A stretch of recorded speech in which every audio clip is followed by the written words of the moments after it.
Okay, so I'm going to tell you the story of how I got this knife right here. And this is a knife to a bayonet to an AK-47.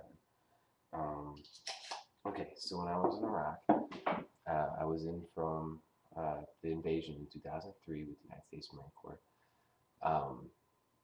During that time, there was a day where I was able to go clear this hospital out, and at this hospital, it was used as a training camp for Iraqi soldiers, and they had thousands and thousands of boxes of AK-47s from all countries. They had if you looked on the side of the boxes, they said, some of them said Germany, some of them said Jordan, the other ones said China, and they had Chinese writing on them.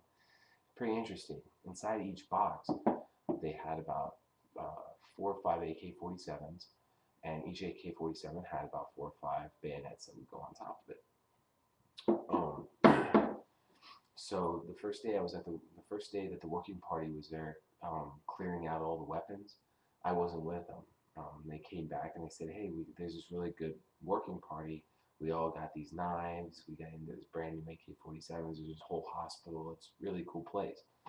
And so I was like, I volunteered the next day to go help move all the AK-47s out of the warehouses and onto trucks.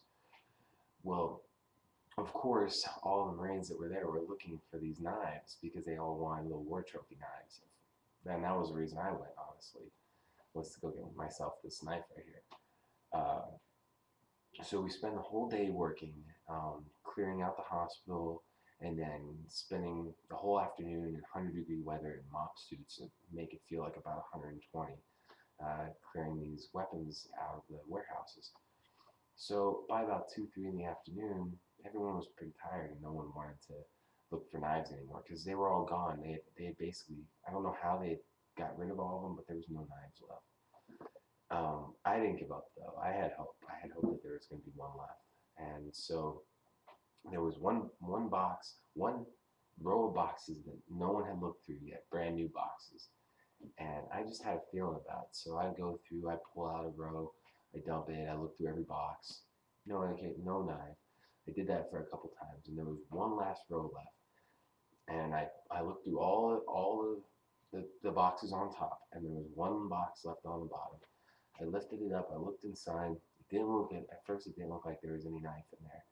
And then I had this feeling to move the ammo pouch that was covering this little section over, and I did. And underneath it was this knife sitting there just like this. It was hanging out in the box.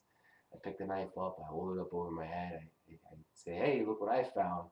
Everybody looks over at me and they start freaking out, and I tell them all to shut up because I don't want someone higher up hearing about it and then taking my knife from me. So I hid the knife and I got it back to the United States. And yeah, it was a pretty good story. I was pretty happy about that. So now I have this knife to this day, and hopefully I'll pass it on to my kids. Tell them the story too.